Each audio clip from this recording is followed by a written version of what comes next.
Eu tenho uma palavra que vem de Deus para o seu coração. Está aqui no Evangelho de João, versículo 1.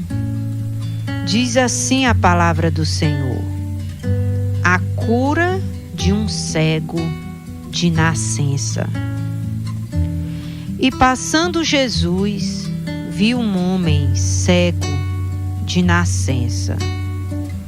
E os seus discípulos lhe perguntaram, dizendo: Mestre, quem pecou, este ou seus pais, para que nascesse cego? E Jesus respondeu: nem ele pecou, nem os seus pais, mas foi assim para que se manifestem nele as obras de Deus. Convém que eu faça as obras daquele que me enviou, enquanto é dia, porque a noite vem, quando ninguém pode trabalhar. Enquanto estou no mundo, sou a luz do mundo. E tendo dito isso, cuspiu na terra e com a saliva fez o lodo e untou com o lodo os olhos do cego. E disse-lhe: vai, lava-te no tanque de Siloé, que significa o enviado. Foi, pois, e lavou-se e voltou enxergando. Oh, glória a Deus! Então os vizinhos e aqueles que dantes tinham visto que ele era cego, diziam: não é este aquele que estava sentado e mendigava? Uns diziam: é este, e outros: parece-se com ele. E ele dizia: sou eu. E diziam-lhe, pois: como se te abriram os olhos? Ele respondeu e disse-lhes: um homem chamado Jesus fez lodo e untou-me os olhos e disse-me: vai ao tanque de Siloé e lava-te. Então fui, lavei-me e enxerguei. Disseram-lhe, pois: onde está ele? Respondeu: não sei. Levaram, pois, aos fariseus o que antes era cego.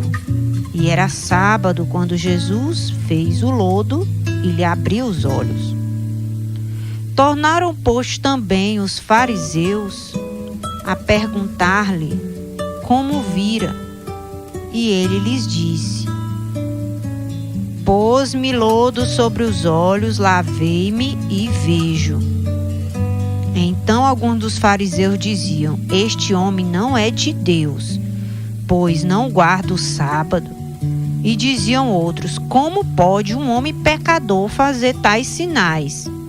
E havia dissensão entre eles. Tornaram, pois, a dizer ao cego: e tu, o que dizes deste que te abriu os olhos? E ele respondeu que ele é um profeta. Diga glória a Deus. Eita glória! Como Deus é maravilhoso.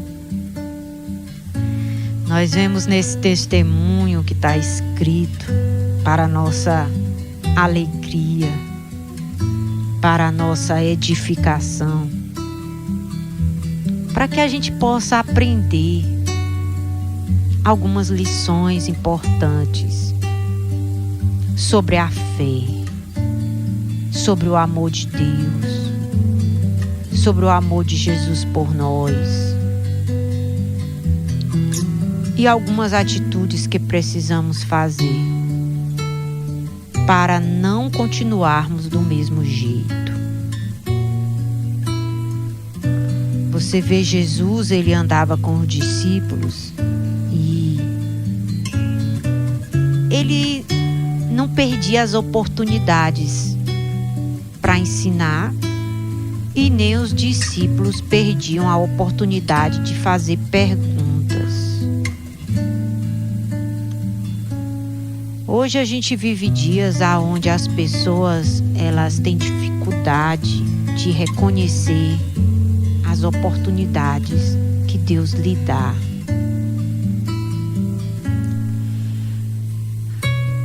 Às vezes você está perto de alguém que Deus usa e o que a pessoa quer é bater uma foto com aquela pessoa. Se eu pudesse, eu queria bater uma foto com esse homem de Deus, com essa mulher de Deus. E os discípulos, eles eram diferentes. Você vê que eles andavam com Jesus, era todo tempo fazendo pergunta. Por quê? Porque eles queriam aprender. Eles queriam ouvir a sabedoria de Jesus. Eles queriam receber. Eles queriam entender coisas que eles não entendiam ainda. E eles iam andando. Quando Jesus viu um cego e eles perceberam que Jesus tinha olhado para aquele cego. Porque Jesus, ele se importa com aqueles que a maioria das pessoas não se importam. Os discípulos viram que quando Jesus ia passando, o pescoço de Jesus assim, sabe, quebrou para um lado assim, olhando para o cego. Porque dentro de Jesus tinha uma compaixão pelos que estavam doentes, sofrendo. Principalmente pelos cegos, porque abrir os olhos dos cegos foi uma das missões que ele recebeu do Espírito Santo. O Espírito Santo ungiu a Jesus para ele dar vista aos cegos. Então, aquele cego estava dentro da missão de Jesus. Jesus não ia passar por ele sem enxergá-lo. E os discípulos, percebendo isso, os discípulos começaram a encher Jesus de perguntas. Mestre, por que esse homem é cego? Foi ele que pecou e recebeu a cegueira como um castigo, uma punição, ou uma consequência do pecado dele? Ou foram os pais dele que pecaram e aí ele nasceu cego? E ali Jesus deu uma resposta maravilhosa que serve para nós entendermos por que alguém adoece. Aí Jesus diz para ele: olha, foi assim para que se manifeste nele as obras de Deus. É para que quando o milagre acontecer, vocês venham saber que foi Deus que fez. É para que o nome de Deus seja glorificado. Aí Jesus começou a dizer quem ele era. Disse: olha,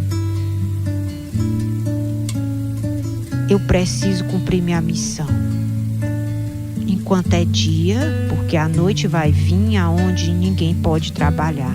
Jesus se referia à sua morte, porque ele tinha que fazer a missão enquanto ele estava vivo, enquanto era dia. Ele disse: olha, enquanto eu estiver no mundo, eu sou a luz do mundo. Isso Jesus pregando, e cuspiu na terra e fez uma papinha, uma laminha com aquela terra e a saliva dele. E já foi passando nos olhos do cego.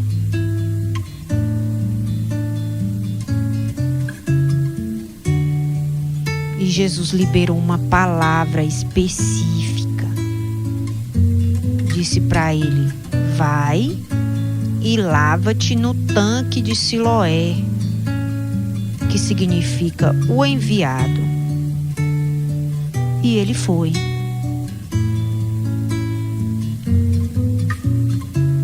E se lavou nesse tanque e voltou enxergando. Então as pessoas que o conheciam, vizinhos, pessoas que passavam por ele e via que ele estava sempre mendigando porque ele era cego, vivia de esmolas, começaram a se assustar e dizer: menina, esse homem aí não era aquele cego que ficava mendigando ali na beirada do caminho, não? Aí um dizia: parece com ele.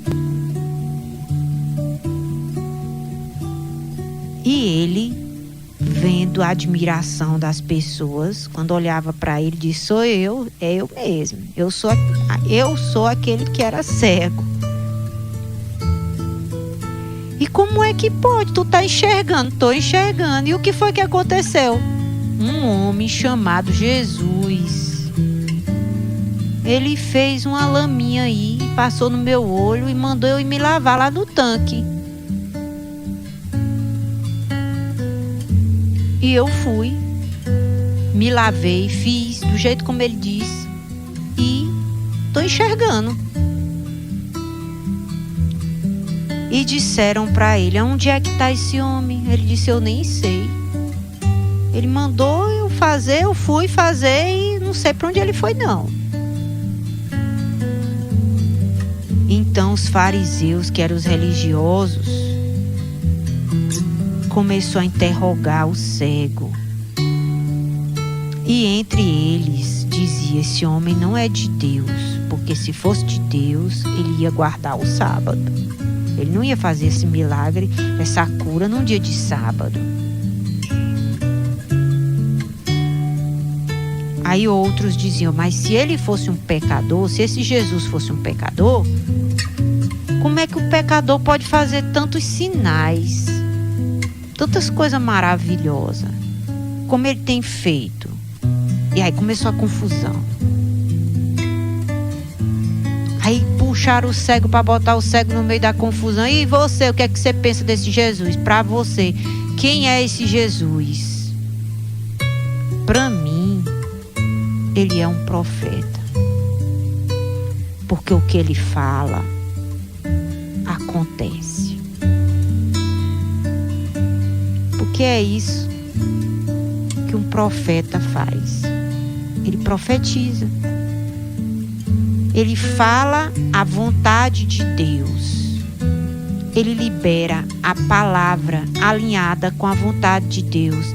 E o Deus que ungiu aquele profeta, ele vai e confirma com sinais e maravilhas. E os milagres vão seguindo os que creem. Colocaram as mãos sobre os doentes, eles ficaram curados. E Deus vai sinalizando que aquela palavra que está sendo pregada é verdadeira, porque ela vai se cumprindo na vida daquele que está ouvindo, na vida daquele que está buscando a Deus.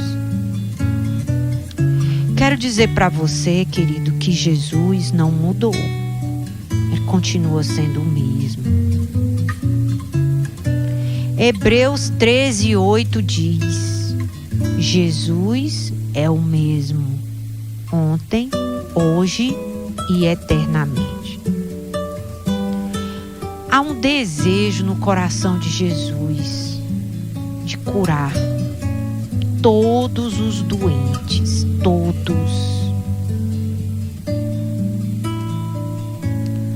todos os doentes. Jesus quer lhe livrar desse sofrimento, dessa dor. Por isso você vê na palavra de Deus tantos testemunhos de milagres que Jesus mandou escrever. Escreve. Para quê? Para servir de inspiração. Não é só para a gente, como a história da carochinha que a pessoa fica sabendo, sabe? Para sorrir, ou um conto mentiroso, inventado, que as pessoas que não têm assunto ficam repetindo para ter o que conversar. Esses testemunhos, queridos, que estão na palavra de Deus, é para nos inspirar, é para nos mostrar que Jesus, ele usava coisas simples para demonstrar o poder dele. Que Jesus se importa com o que geme, com o que está sozinho, com aqueles que não têm condição nem de cuidar de si mesmos. Jesus se importa com você. Por que essa programação ela está no ar? Por que ela tem continuado por todos esses anos? Por quê? Porque Deus quer que você saiba que Ele se importa com você. Porque Ele quer que você saiba que Ele quer lhe curar. Ele quer que você saiba que não é culpa sua isso que você está passando, e nem muito menos culpa dos teus pais.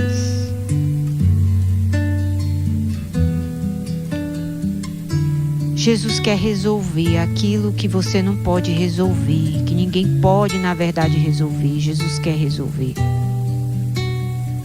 E Ele resolve como? Quando você ouve a palavra e faz do jeito como Ele está dizendo que é para você fazer. Por que eu estou aqui pregando? Porque eu ouvi uma palavra que Ele falou aqui em Marcos 16, 15, que diz assim, ó: Disse-lhes, ide por todo o mundo, pregai o evangelho a toda criatura. Quem crê e for batizado será salvo, mas quem não crê será condenado. E estes sinais seguirão aos que crerem. Em meu nome expulsarão demônios, falarão novas línguas, pegarão nas serpentes, e se beberem alguma coisa mortífera, não lhes fará dano algum. Imporão as mãos sobre os enfermos e os curarão. Ora, o Senhor, depois de ter lhes falado, foi recebido no céu e assentou-se à direita de Deus. E eles, tendo partido, pregaram por todas as partes, e cooperava com eles o Senhor, e confirmando a palavra com os sinais que se seguiram. Diga amém. Por que Jesus não curou o cego apenas triscando nele, colocando as mãos sobre ele? Porque Jesus queria demonstrar outras formas para o doente ser curado. Por que Jesus enviou os discípulos e deu a eles essas instruções? Porque essas instruções fazem parte da missão. Jesus prometeu confirmar a palavra dele, que é pregada com sinais e maravilhas. A parte dos discípulos é pregar. A parte de Deus é sinalizar com as maravilhas. É fazer o impossível acontecer. Os sinais, os milagres. Para que você, meu amigo, minha amiga, saiba que Jesus está vivo. Uma das maneiras de Jesus provar que Ele está vivo são as nossas orações respondidas. É quando você pede algo para Ele e Ele lhe responde. Pode muita gente dizer Ele não existe, Ele é mais um, mas para você,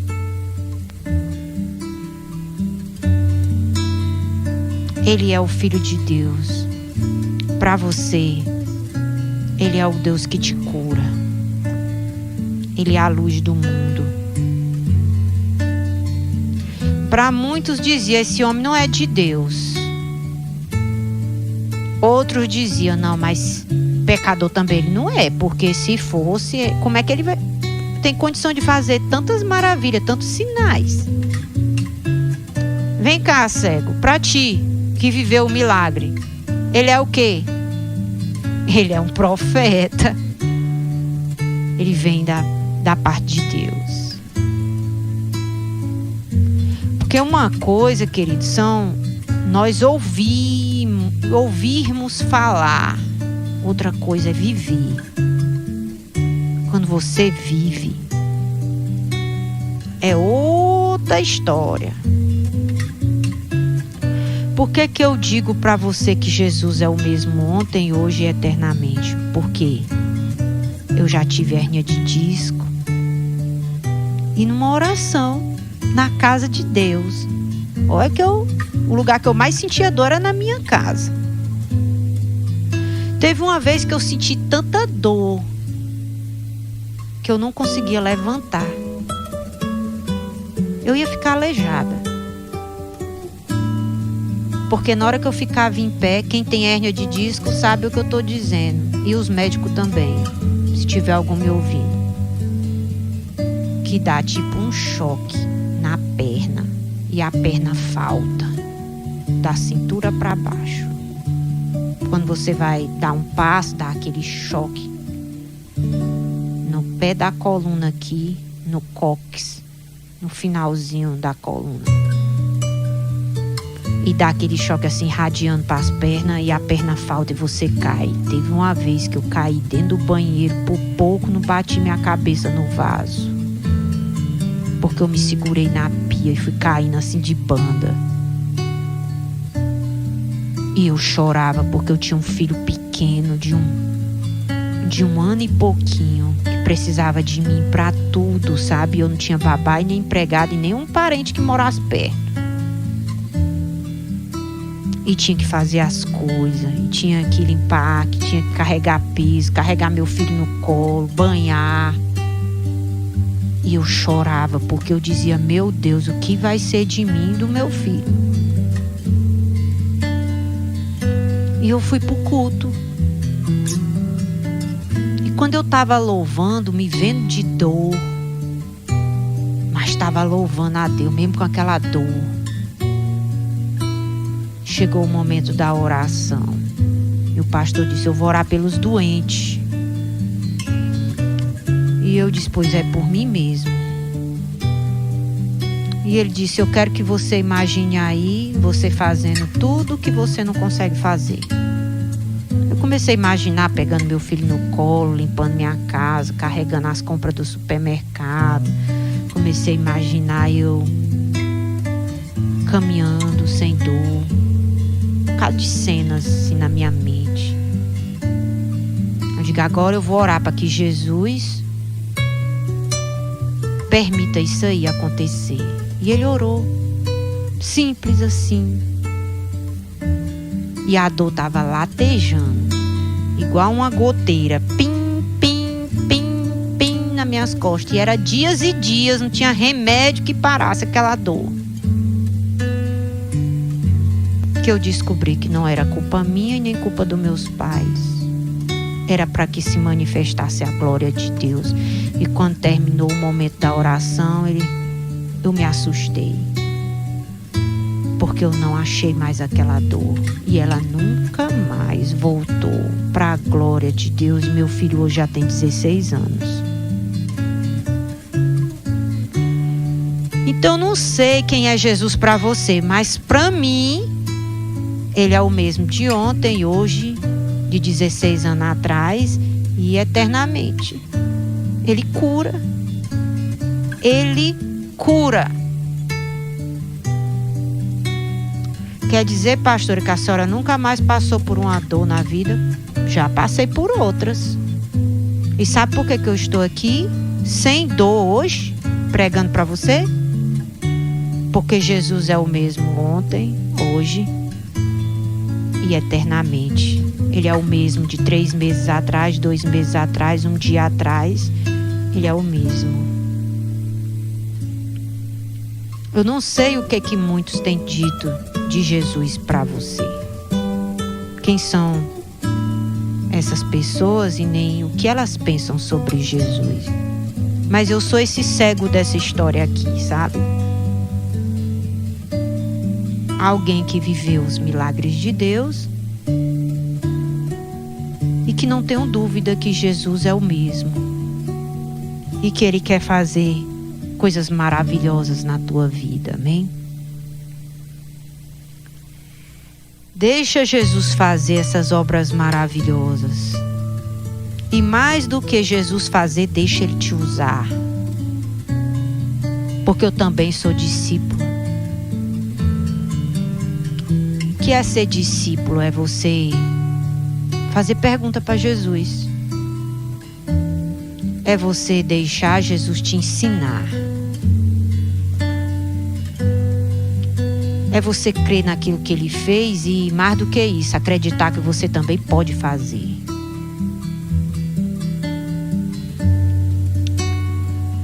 Como é que um cirurgião, um médico cirurgião se torna um bom cirurgião? Ele precisa ver uma cirurgia, ele precisa ajudar um médico cirurgião competente fazer uma cirurgia e depois ele vai tentar fazer sozinho, do jeito como o seu mestre lhe ensinou, como ele viu o mestre fazendo. Aí no futuro ele vai ser um médico cirurgião tão competente como o mestre. Essa é a vontade de Jesus, que os discípulos sejam iguais ao mestre, isso basta.